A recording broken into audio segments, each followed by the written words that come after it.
నమస్కారం, న్యూస్ విజన్కు స్వాగతం. ముందుగా వార్తల్లోని ముఖ్యాంశాలు.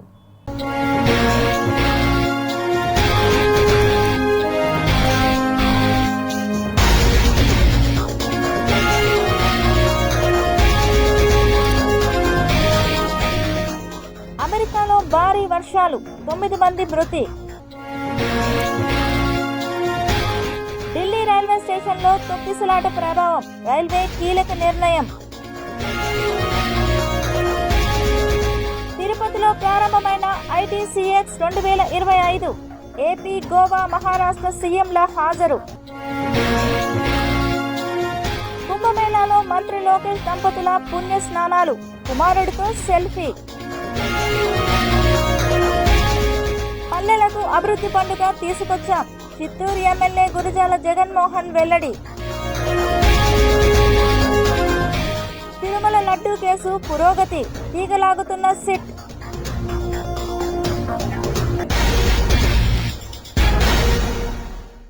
తిరుమల లడ్డూ కల్తీ వ్యవహారం విచారణలో కీలక పరిమాణాలు చోటు చేసుకోనున్నాయి. ఇద్దరు టీటీడీ మాజీ ముఖ్యులకు నోటీసులు ఇవ్వాలనే ఆలోచనలో సిట్ ఉన్నట్లు తెలుస్తోంది. నెయ్యి టెండర్ ఖరారు, భోలేబాబా డైరీకి సహకరించిన పాలక మండలి సభ్యులెవరు, అప్పటి ఈవో ఎవరు అనే దానిపై డీటెయిల్స్ సేకరించిందట. కొంతమంది కోసం ఉత్తరాఖండ్కు సిట్ సభ్యులు వెళ్లినట్టు సమాచారం. తిరుమల లడ్డూ తయారీకి కల్తీ నెయ్యి సరఫరా చేశారన్న ఆరోపణలపై దర్యాప్తు వేగం పెంచింది సిబిఐ ఆధ్వర్యంలోని సిట్.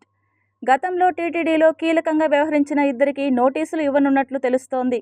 వైసీపీ హయాంలో టీటీడీలో పనిచేసిన మాజీ ఈవో, గత పాలక మండలికి చెందిన ఓ వ్యక్తికి నోటీసులు జారీ కాబోతున్నాయట.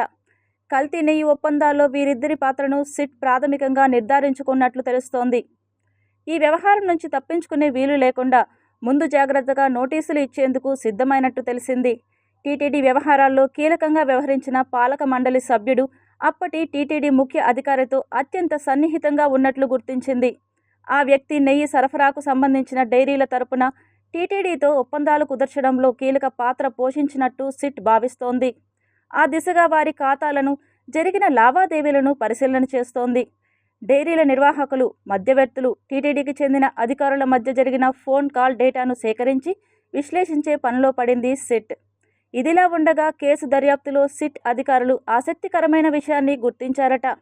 నెయ్యి నాణ్యం లేదని టీటీడీ ల్యాబ్ రిపోర్ట్ ఇచ్చినప్పటికీ పాలక మండలికి చెందిన ఓ కీలక వ్యక్తి జోక్యం చేసుకున్నట్లు సమాచారం.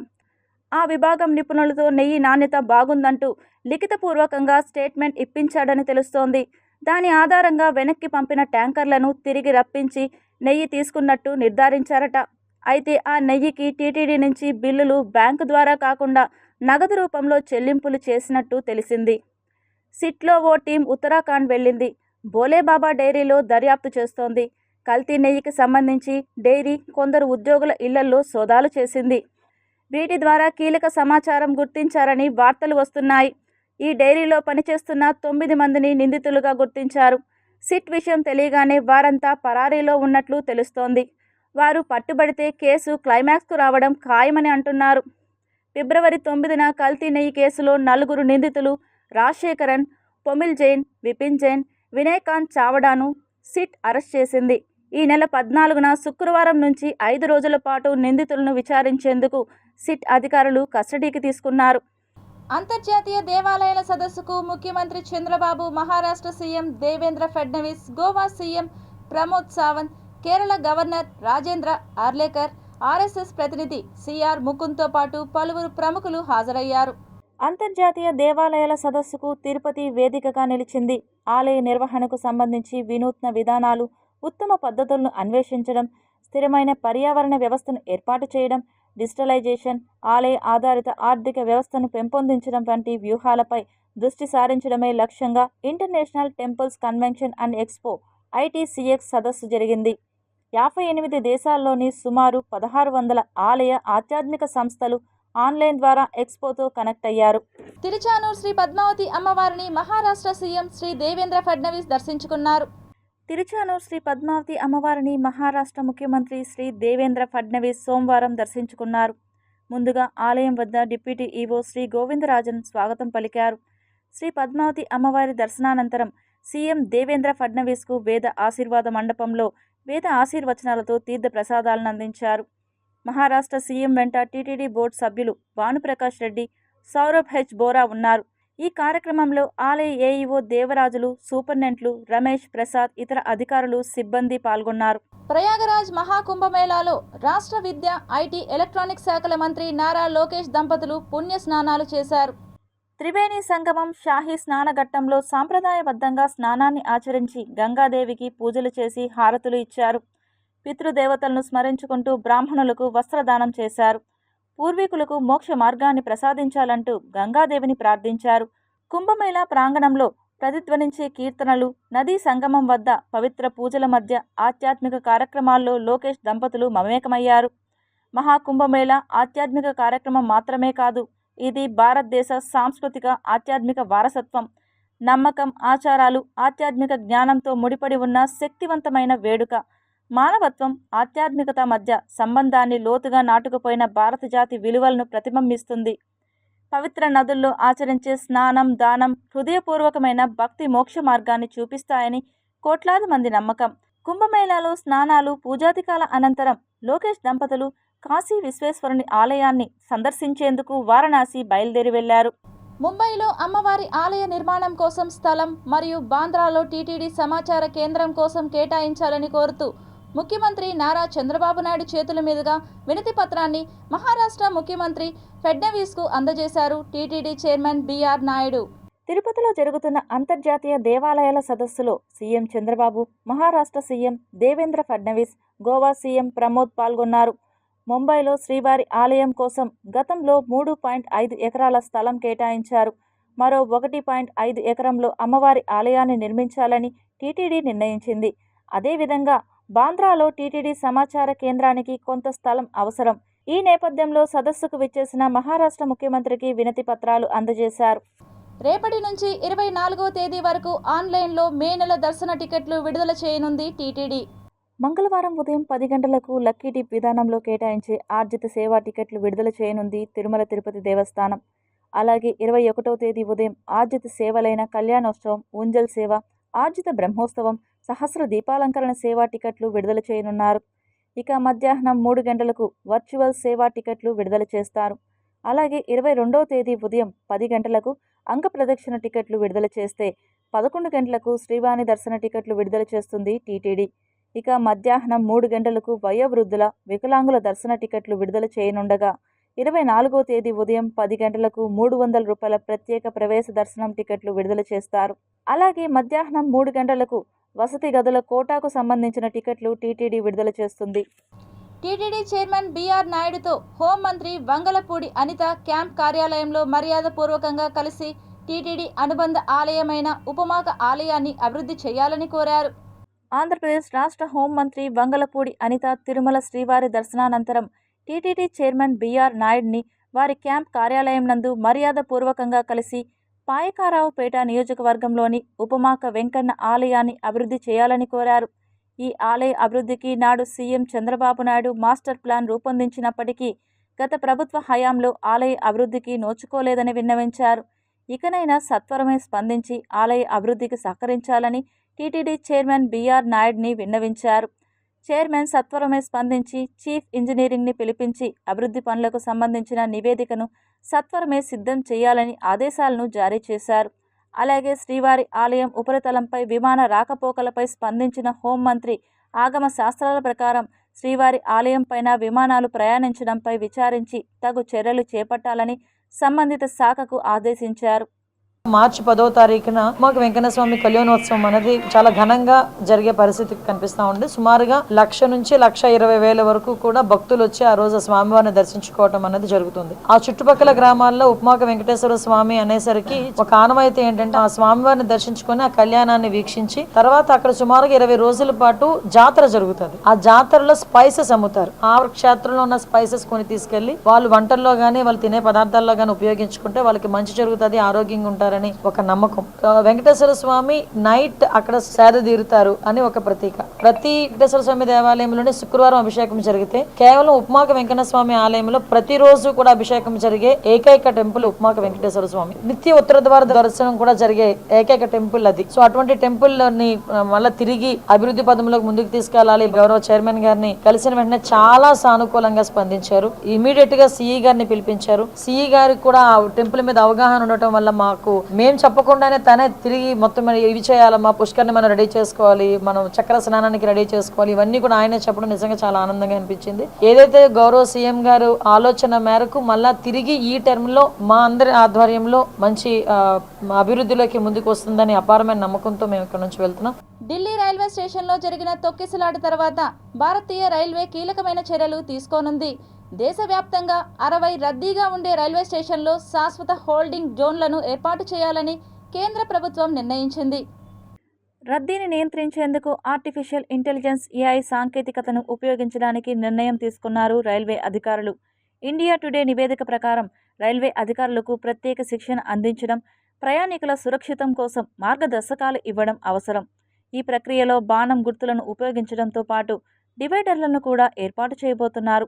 ముఖ్యంగా ప్రయాగ్రాజ్కు అనుసంధానిత 35 రైల్వే స్టేషన్లలో ఎక్కువగా రద్దీ ఉంటుంది. ఇది రైల్వే సెంట్రల్ కంట్రోల్ రూమ్ ద్వారా పర్యవేక్షించనున్నారు. న్యూఢిల్లీ రైల్వే స్టేషన్లోని ప్లాట్ఫామ్ నెంబర్ 16పై శనివారం రాత్రి 10 గంటల ప్రాంతంలో జరిగిన తొక్కిసలాట్లో 18 మంది మరణించారు. కుంభమేళాకు వెళ్లే ప్రయాణికులు రైలు ఎక్కడం కోసం ఇరుకైన ఫుట్పాత్ వైపు పరిగెత్తారు. దీనితో ఫుట్పాత్ ఎక్కేవారికి దిగేవారికి మధ్య తొక్కిసలాట జరిగింది. దీంతో 18 మంది చనిపోవడమే కాకుండా అధిక సంఖ్యలో భక్తులు గాయపడ్డారు. రైల్వే మంత్రిత్వ శాఖ ఈ సంఘటనపై దర్యాప్తు చేపట్టేందుకు ఒక ఉన్నత స్థాయి కమిటీని ఏర్పాటు చేసింది. సీసీటీవీ ఫుటేజ్, ఇతర పత్రాలను పరిశీలిస్తోంది. జన సమూహ నియంత్రణ కోసం న్యూఢిల్లీ రైల్వే స్టేషన్లో 200 కొత్త సీసీటీవీ కెమెరాలను ఏర్పాటు చేశారు. దీంతో ఫుట్పాత్, బ్రిడ్జిలపై నడిచే వ్యక్తులను పర్యవేక్షించవచ్చు. మరోవైపు ఈ ప్రమాదంలో మృతి చెందిన కుటుంబాలకు రైల్వే శాఖ 10 లక్షల పరిహారం ప్రకటించింది. తీవ్రంగా గాయపడిన వారికి 2.5 లక్షలు, స్వల్పంగా గాయపడిన వారికి 1 లక్ష చొప్పున పరిహారం ఇవ్వనున్నట్లు తెలిపింది. ఢిల్లీ రైల్వే స్టేషన్లో రద్దీని నియంత్రించేందుకు ఫిబ్రవరి 26 వరకు న్యూఢిల్లీ రైల్వే స్టేషన్లోని కౌంటర్ ద్వారా ప్లాట్ఫామ్ టికెట్ల అమ్మకం నిలిపివేశారు. ఆటోమేటిక్ వెండింగ్ మిషన్ల ద్వారా టికెట్లు అందుబాటులో ఉంటాయి. ప్రయాగ్రాజ్కి వెళ్లే అన్ని ప్రత్యేక రైళ్లు ప్లాట్ఫామ్ నెంబర్ 16 నుండి నడుపుతున్నారు. ప్రయాణికులు అజ్మేరీ గేట్ నుండి స్టేషన్లో ప్రవేశించాలని రైల్వే అధికారులు సూచించారు. అమెరికాను భారీ వర్షాలు ముంచెత్తాయి. భారీ తుఫాన్లు కారణంగా వరదలు ముంచెత్తాయి. వాగులు, వంకలు పొంగి పొర్లాయి. భారీగా గాలులు వీచడంతో ఆస్తులు ధ్వంసమయ్యాయి. దీంతో అత్యధికంగా కెంటుకీలో ప్రాణ నష్టం జరిగింది. వరదల కారణంగా ఇప్పటి వరకు 9 మంది చనిపోయారు. కార్లు నీటిలో చిక్కుకొని మునిగిపోవడంతో ప్రాణాలు పోయాయి. అంతేకాకుండా విద్యుత్ సరఫరాకు తీవ్ర అంతరాయం ఏర్పడింది. దాదాపు 39,000 ఇళ్లల్లో విద్యుత్ నిలిచిపోయింది. దీంతో అంధకారం అలుముకుంది. పరిస్థితి మరింత దిగజారే అవకాశం ఉందని కెంటుకీ గవర్నర్ తెలిపారు. వరదల కారణంగా ప్రాణ నష్టం జరగడం విషాదకరమని కెంటుకీ గవర్నర్ ఆమ్డీ బెషీర్ తెలిపారు. ఇక వరదల్లో చిక్కుకున్న వందలాది మందిని రక్షించాల్సి ఉందన్నారు. ఇక సహాయక చర్యలను సమన్వయం చేయడానికి ఫెడరల్ ఎమర్జెన్సీ మేనేజ్మెంట్ ఏజెన్సీకి అధికారమిచ్చారు. ఇక అమెరికా అధ్యక్షుడు డొనాల్డ్ ట్రంప్ కూడా వరదలపై సమీక్షిస్తున్నారు. 7 ఏళ్ల బిడ్డతో సహా తల్లి కారు నీటిలో చిక్కుకోవడంతో ప్రాణాలు కోల్పోయారు. ఈ నేపథ్యంలో ప్రజలెవరూ రోడ్లపైకి రావద్దని గవర్నర్ కోరారు. ప్రజలు అప్రమత్తంగా ఉండాలని గవర్నర్ బెషీర్ తెలిపారు. కెంటుకీ, టెనెస్సీలోని కొన్ని ప్రాంతాల్లో 15 సెంటీమీటర్ల వర్షం కురిసిందని national weather service senior forecaster Bob Oravec తెలిపారు. భారీ వరదల కారణంగా వాగులు, వంకలు పొంగి పొర్లుతున్నాయి. రాష్ట్రంలో కూటమి ప్రభుత్వం అధికారంలోకి వచ్చిన 9 నెలల్లోనే పల్లెల్లో అభివృద్ధి పనులు పూర్తి చేశాం. పల్లెలకు నిజమైన అభివృద్ధి పండుగను తీసుకొచ్చామని ఎమ్మెల్యే గురజాల జగన్మోహన్ చెప్పారు.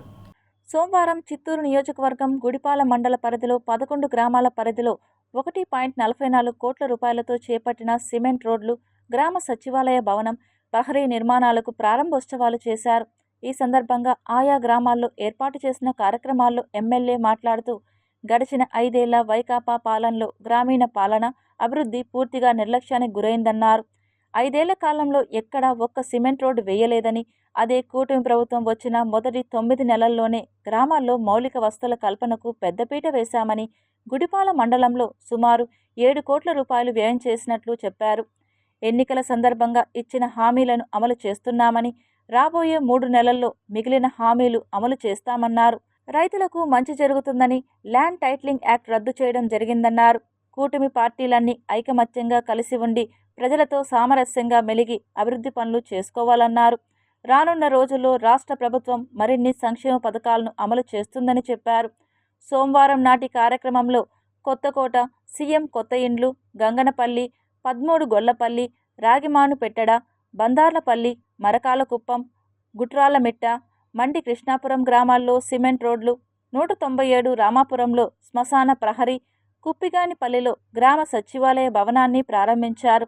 ప్రారంభోత్సవాల సందర్భంగా ఆయా గ్రామాల ప్రజలు ఎమ్మెల్యేకు అపూర్వ స్వాగతం పలికారు. ఈ కార్యక్రమంలో ఎంపీడీఓ శివరాజ్, తహసీల్దార్ జయంతి, డిఈలు నవీన్ కుమార్, ప్రసాద్ నాయుడు, తెదేపా మండల అధ్యక్షులు సుబ్బానాయుడు, చిత్తూరు జనసేన ఇన్ఛార్జ్ ఆరణి కవిత, బాలాజీ నాయుడు, తెదేపా నాయకులు సుమతి, అనిల్, జయలక్ష్మి, హరి, జనసేన అధ్యక్షులు రూప్ కుమార్, భాజపా అధ్యక్షులు రమాదేవి, స్థానిక సర్పంచులు, ఎంపీటీసీలు, ఉమ్మడి పార్టీల నాయకులు, కార్యకర్తలు పెద్ద సంఖ్యలో పాల్గొన్నారు. ప్రజా ఫిర్యాదుల పరిష్కార వేదికలో ప్రజల నుండి వచ్చే వినతులను వెంటనే పరిష్కరించాలని నగరపాలక సంస్థ అదనపు కమిషనర్ చరణ్ తేజ్ రెడ్డి అన్నారు. తిరుపతి నగరపాలక సంస్థ కార్యాలయంలో డయల్ యువర్ కమిషనర్ ప్రజా ఫిర్యాదుల పరిష్కార వేదిక కార్యక్రమాన్ని నిర్వహించారు. ఈ కార్యక్రమంలో ఫోన్ ద్వారా 15 మంది, నేరుగా మరో 27 మంది వచ్చి వినతులను అందించారు. టౌన్ క్లబ్కు టీడీఆర్ బాండ్ ఇప్పించాలని, వార్డుల్లో నెలకొన్న సమస్యలను పరిష్కరించాలని, సచివాలయ కార్యదర్శుల బదిలీలకు అవకాశం కల్పించాలని డిప్యూటీ మేయర్లు ముద్ర నారాయణ, ఆర్సీ మునికృష్ణ, కార్పొరేటర్లు నరసింహాచారి, నరేంద్ర, అన్నా, అనిత, రేవతి, కల్పన, శైలజలు వినతిపత్రం అందించారు. నగరపాలక సంస్థ ఉద్యోగులకు తోకివాకం వద్ద ఇంటి స్థలాలు ఇవ్వాలని యూనియన్ నాయకులు కోరారు. ఈ సందర్భంగా అదనపు కమిషనర్ మాట్లాడుతూ, గృహాల కోసం డబ్బులు కట్టామని, ఇవ్వలేదు, ఇప్పించాలని, టీడీఆర్ బాండ్లు ఇప్పించాలని, గోవిందనగర్లో అక్రమంగా బోరు వేసి వినియోగిస్తున్నారు, చర్యలు తీసుకోవాలని, కొర్లగుంట మారుతినగర్ నందు మురుగునీటి కాలువలు పునర్నిర్మించాలని, బీపీఎస్ చేసుకున్న నీటి పన్ను ఎక్కువ వస్తోందని, రవీంద్రనగర్ నందు వాటర్ లైన్ ఏర్పాటు చేయాలని, ఫుట్పాత్ ఆక్రమణలు తొలగించాలని, వినాయక సాగర్ నందు త్రాగునీటి వసతి కల్పించాలని ప్రజలు కోరారని తెలిపారు. ఈ సమస్యలను వెంటనే పరిష్కరించాలని అధికారులను ఆదేశించామని అన్నారు. కాణిపాకం దేవస్థానంలో అభివృద్ధి కార్యక్రమాలు జోరందుకుంది. శ్రీ స్వామివారి దేవస్థానం ఆలయంలో శ్రీ వీరాంజనేయ స్వామివారి ఆలయం పునర్నిర్మాణంలో భాగంగా సోమవారం ఉదయం శంకుస్థాపన మహోత్సవం వైభవంగా నిర్వహించారు. ఈ కార్యక్రమానికి ముఖ్య అతిథిగా పూతలపట్టు శాసనసభ్యులు డాక్టర్ కలిగిరి మురళీమోహన్ విచ్చేసి పాల్గొన్నారు. ఈ కార్యక్రమంలో దేవస్థానం ఈవో పెంచల కిషోర్, కాణిపాకం సర్పంచ్ శాంతిసాగర్ రెడ్డి, దేవస్థానం మాజీ చైర్మన్ మోహన్ రెడ్డి, మణినాయుడు, స్థానిక నాయకులు, ఉభయదారులు తదితరులు పాల్గొన్నారు. రాష్ట్ర ప్రభుత్వం నిర్వహిస్తున్న ప్రజా సమస్యల పరిష్కార వేదిక కార్యక్రమానికి 238 అర్జీలు స్వీకరించామని డిప్యూటీ కలెక్టర్ దేవేందర్ రెడ్డి తెలియజేశారు. ప్రజా సమస్యల పరిష్కార వేదిక కార్యక్రమంలో వచ్చిన అర్జీలను క్షేత్రస్థాయిలో పరిశీలించి పరిష్కారం చూపాలని special deputy collector Devendra Reddy తెలిపారు. సోమవారం ఉదయం జిల్లా కలెక్టరేట్ నందు ఏర్పాటు చేసిన ప్రజా సమస్యల పరిష్కార వేదికలో స్పెషల్ డిప్యూటీ కలెక్టర్, జిల్లా కలెక్టర్ అర్జీదారులకు గౌరవప్రదంగా కుర్చీ ఏర్పాటుతో వారి సమస్యలను సావధానంగా వింటూ అర్జీలను స్వీకరించారు. పెండింగ్ అర్జీలను నిర్ణీత గడువులోగా అర్థవంతంగా పరిష్కరించాలని జిల్లా అధికారులను ఆదేశించారు. స్పెషల్ డిప్యూటీ కలెక్టర్తో పాటు GNSS deputy collector Sudharani, DRDA PD Shobhan Babu తదితర అధికారులు ప్రజల నుండి అర్జీలు స్వీకరించారు. వివిధ ప్రాంతాల నుండి వచ్చిన అర్జీదారుల నుండి వినతులను స్వీకరించి ఆన్లైన్ నమోదుతో అర్జీదారులకు రసీదులు అందించారు. సంబంధిత అధికారులు అందరూ వచ్చిన అర్జీలపై ప్రత్యేక దృష్టి పెట్టి వేగవంతంగా పరిష్కరించాలని స్పందనకు హాజరైన వివిధ శాఖలకు సంబంధించిన జిల్లా అధికారులను ఆదేశించారు. అదేవిధంగా సత్యవేడు నియోజకవర్గంలోని పలు సమస్యలపైన స్థానిక నాయకులు జిల్లా కలెక్టర్ కార్యాలయంలో వినతి పత్రాన్ని అందజేశారు. అకాడమీ ఆఫ్ ఫైన్ ఆర్ట్స్ ఆధ్వర్యంలో త్రివేణి సంగమం కార్యక్రమం నిర్వహించారు. అమెరికాలోని సాక్రమెంటో నగరంలో గల కళాధార సంస్థకు చెందిన మధుర విశ్వనాథన్ బృందం భరతనాట్య ప్రదర్శన అందరినీ ఆకట్టుకుంది. అన్నమాచార్య కళామందిరంలో ఈ కార్యక్రమాన్ని అకాడమీ ఆఫ్ ఫైన్ ఆర్ట్స్ ఆధ్వర్యంలో నిర్వహిస్తున్నామని ప్రధాన కార్యదర్శి పాండ్ర సురేంద్ర నాయుడు తెలిపారు. మహాకుంభమేళ ఏదైతే ఉన్నదో దానిని ఇప్పుడు మనకి ప్రదర్శన అనేటువంటిది ఆ రూపంలో ఇస్తున్నారు. అంత పవిత్రమైనటువంటి ఆ త్రివేణి సంగమం గురించి కనుక ఎంతో ఆసక్తికరమైనటువంటిది. పురాణాలలో ప్రసిద్ధమైనటువంటి ఈ నదీత్రయ సంగమం ఏదైతే ఉన్నదో అదేవిధంగా భరతనాట్యం ద్వారా ప్రదర్శించడం అంటే భావ రాగ తాళముల యొక్క ఈ త్రివేణి సంగమమైన భరతనాట్యం ద్వారా ప్రదర్శించడం చాలా విశిష్టం. అందుకని ఈ సాక్రమెంటో నుంచి వచ్చినటువంటి కళాకారులకి మనం అభినందించవలసిన విషయం ఉన్నది. నిబంధనలకు విరుద్ధంగా హైకోర్టులో స్థల వివాదం జరుగుతున్నప్పటికీ వెంకటేష్ అనే వ్యక్తి సుబ్బారెడ్డి నగర్లోని 112/11 తమ స్థలంలో వేకువజామున నుండి ట్రాక్టర్ జేసీబీలతో పనులు చేపిస్తూ తమ స్థలాన్ని కబ్జా చేశారని బాధితురాలు లక్ష్మి మండిపడ్డారు. తమ భూమిని కబ్జా కాకుండా కాపాడాలని అధికారులను విజ్ఞప్తి చేశారు. సైట్ వచ్చి 200 Subbareddy Nagar first cross Jimmy road. దీని విస్తీర్ణం వచ్చి 250 అంకణాలు. ఇది హైకోర్టులో హిట్ పెండింగ్ ఉంది మా పేరుతో. నా పేరు ఎన్ లక్ష్మి, రామచంద్రారెడ్డి అనే ఇద్దరు పేరుతో హిట్ పెండింగ్ ఉంది. అయినా కబ్జాదారులు ఈ 250 అంకణాలని తల్వార్ నుండి ఒక 50 మంది పిల్లకాయలు పెట్టుకొని దౌర్జన్యం చేశారు. రెవెన్యూ వాళ్ళు వచ్చి ఆపినప్పటికీ వాళ్ళ మీద కూడా ఫైర్ అయ్యారు. పోలీసు వాళ్ళు వచ్చారు అలిపిరి నుండి, వాళ్ళ మీద కూడా ఫైర్ అయ్యి వాళ్ళు ఈ విధంగా దౌర్జన్యాలు చేస్తున్నారు. దీన్ని ఆపాలి, రెవెన్యూ చర్య తీసుకొని దీన్ని ఇది నిజాలు తేల్చి దీన్ని ఆపండి. దయచేసి కలెక్టర్ గారు మీరు ఆపండి. మేము ఉండలేకపోతున్నాం. తల్వార్ జాంకాడ నైట్ కూడా వర్క్ చేస్తున్నారు. ఇసుక వేరే మాఫియా, ఇది ఇసుక డంపింగ్ మాఫియా సార్. ఇది చేసింది వచ్చి వెంకటేష్. వాళ్ళు 50 మంది 100 మంది పిల్లకాయలను పెట్టుకొని ఇట్లా దౌర్జన్యాలు చేస్తున్నాడు. ఇది ఆల్రెడీ హైకోర్టులో ఇటు పెండింగ్ ఉంది. ఆస్టర్ నారాయణాద్రి హాస్పిటల్లో అరుదైన శస్త్రచికిత్స చేశామని వైద్యులు తెలిపారు. లాస్ట్ 1 year 8 monthsలో మనం సక్సెస్ఫుల్గా 500 గుండె మరియు ఊపిరితిత్తుల ప్లస్ రక్తనాళాల సర్జరీస్ సక్సెస్ఫుల్గా కంప్లీట్ చేశాము. సో యావరేజ్గా తీసుకుంటే around 260 to 270 cases per year. So అది very good number considering the tier 2 city మనం ఇక్కడ తిరుపతిలో చూస్తే. ఇది దీనిలో మనం 500 కేసుల్లో 355 కేసులు ప్యూర్లీ గుండె ఆపరేషన్లు. దానిలో 140 మిగతా 145 కేసులు ఊపిరితిత్తులు మరియు రక్తనాళాలకు సంబంధించిన సర్జరీస్ చేశాము. దీనిలో అన్ని రకాల సర్జరీస్ అన్ని ఆరోగ్యశ్రీ మరియు పేయింగ్ మరియు ఇన్సూరెన్స్ అన్నింటిలో కూడా ఈక్వల్గా మనము చేసింది. సో ఈ సందర్భంగా I would like to thank the management, my anaesthesia team, my OT team and the ICU team. So అదేవిధంగా ఈ డిపార్ట్మెంట్ని అంత స్ట్రాంగ్గా అంత సక్సెస్ఫుల్గా తీసుకురావడానికి ఇక్కడ కొన్ని ముఖ్యమైనటువంటి ఉన్నాయి, అవి నేను చెప్పదలుచుకున్నాను. ఒకటి వచ్చేసి ప్లానింగ్, అంటే పేషెంట్ని సెలెక్ట్ చేసేటప్పుడు దానికి గుండె డాక్టర్ చాలా ఇంపార్టెంట్. గుండె డాక్టర్ అంటే cardiology department, city surgery department వాళ్ళిద్దరూ డిస్కస్ చేసుకొని ఆపరేషన్ తర్వాత వచ్చేటువంటి సమస్యలు ఏంది, ఆపరేషన్ ముందు వచ్చేటువంటి సమస్యలు ఏంది, వాటన్నిటిని బ్యారేజ్ వేసుకొని ఆపరేషన్ సెలెక్ట్ చేసుకోవటం. సో ఏ విధంగా వాటిని ప్లాన్ చేసుకోవటం చాలా ఇంపార్టెంట్. అది మనకి చాలా స్ట్రాంగ్గా ఉంది. తర్వాత అన్నిటికంటే ఇంకోటి ముఖ్యమైన విషయం ఏంటంటే కార్డియాక్ అనస్థీషియా. అంటే ఇది మామూలు అనస్థీషియాకి కార్డియాక్ అనస్థీషియాకి చాలా తేడా ఉంటుంది. దాంట్లో నిష్ణాతులైనటువంటి అనస్థిస్ట్ మనకి డాక్టర్ శ్రీకాంత్ ఉన్నారు. సో ఆయన అనస్థీషియా ఇవ్వటం అనేది చాలా ముఖ్యము. అదేవిధంగా త్రిలోక్తో పాటు ఇంకొక సిటీ సర్జన్ కూడా మన దగ్గర ఉన్నారు, విఘ్నేష్. మనం ఈ 500 కేసెస్ ఏదైతే చేసామో అది చాలా తక్కువ పీరియడ్, అంటే ఒక 1.5 yearలోనే అన్ని కాంప్లికేటెడ్ కేసెస్ కూడా మనం చాలా చేసాం. అంటే హార్ట్ ఫంక్షన్ బాగా తక్కువ ఉన్న వాటికి మనం IABP అనే స్పెషలైజ్ ఎక్విప్మెంట్ ద్వారా మనం సపోర్ట్ చేసి వాటన్నిటిలో కూడా మనం సక్సెస్ రేట్ బాగా మంచి సక్సెస్ను సాధించామన్నమాట. దాంతో అవే కాకుండా మనము లంగ్ కేసులు ఇవన్నీ కూడా చాలా కాంప్లికేటెడ్ కేసులు కూడా మనం ఈ 500 కేసెస్లో ఉన్నాయన్నమాట. వీటన్నిటి వల్ల మనం బెటర్ ప్రీ ఆప్ కేరు, తర్వాత intra operative and post AAP care అన్నీ ఇవ్వడం వల్ల మనం మంచి రిజల్ట్స్ మన దగ్గర చాలా బెస్ట్ రిజల్ట్స్ ఉన్నాయి. ఇప్పుడు చాలా వరకు మనకి రాయలసీమలోని పబ్లిక్ చెన్నై, వెల్లూరు, బెంగళూరు లాంటి ప్రదేశాల్లో ఎంతో డబ్బు శ్రమకు వచ్చి ఇటువంటి సర్జరీలు చేసుకునేవాళ్ళు. సో అటువంటి ఫెసిలిటీ అత్యుత్తమైన ఫలితాలతోటి లాస్ట్ 18 నెలల్లో మనము విజయవంతంగా 500 కార్డియోథొరాసిక్ సర్జరీలు కంప్లీట్ చేశాము. సో ఈ మెసేజ్ని పబ్లిక్కి మీరు మొట్టమొదటి 50 సర్జరీల నుంచి కూడా పాత్రికేయుల సహకారంతో ఈ మెసేజ్ పబ్లిక్కి చేరడం వల్ల దాదాపు 500 మంది ఈ 18 నెలల్లో ఈ బెనిఫిట్ పొందారు.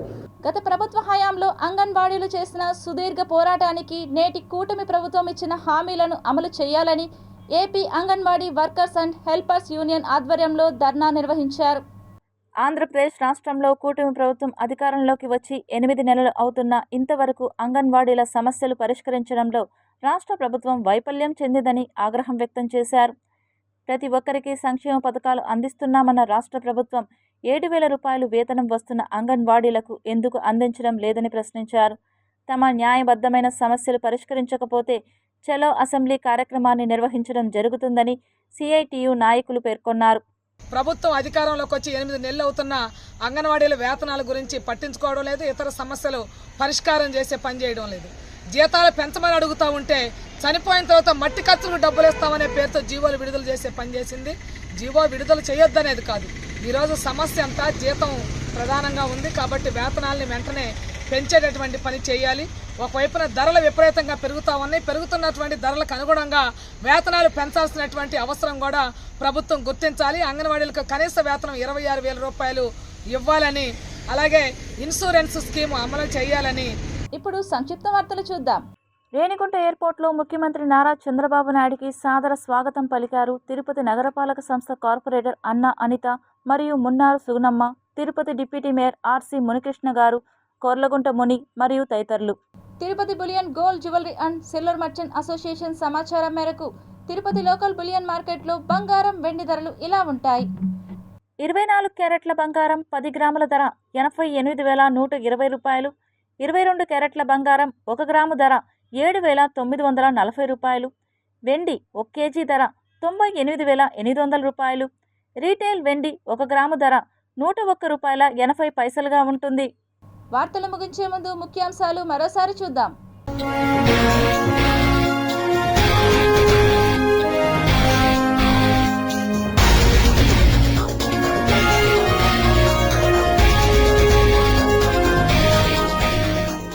అమెరికాలో భారీ వర్షాలు, 9 మంది మృతి.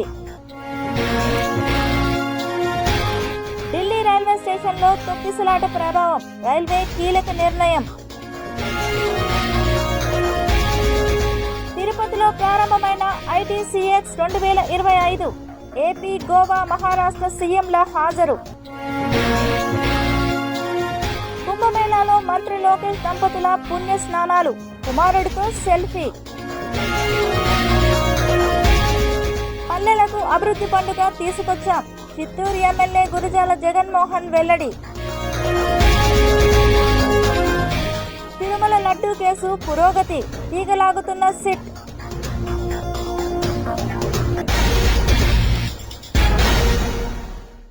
ఈ వార్తలు ఇంతటితో సమాప్తం. సమగ్ర సమాచారంతో న్యూస్ విజన్లో మళ్ళీ కలుద్దాం. అంతవరకు సెలవు, నమస్కారం.